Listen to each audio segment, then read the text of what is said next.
மனிதர் உணர்ந்து கொள்ள இது மனித காதல் அல்ல, அதையும் தாண்டி புனிதமானது.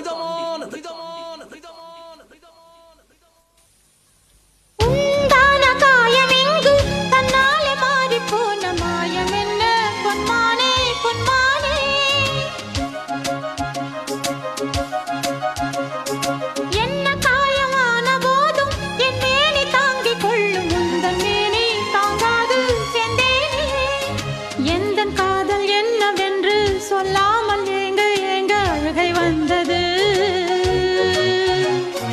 எந்தன் சோகம் உன்னை தாக்கும் என்றெண்ணும் போது வந்த அழுகை நின்றது. மனிதர் உணர்ந்து கொள்ள இது மனித காதல் அல்ல, அதையும் தாண்டி புனிதமானது. அபிராமியே தாலாட்டும் சாமியே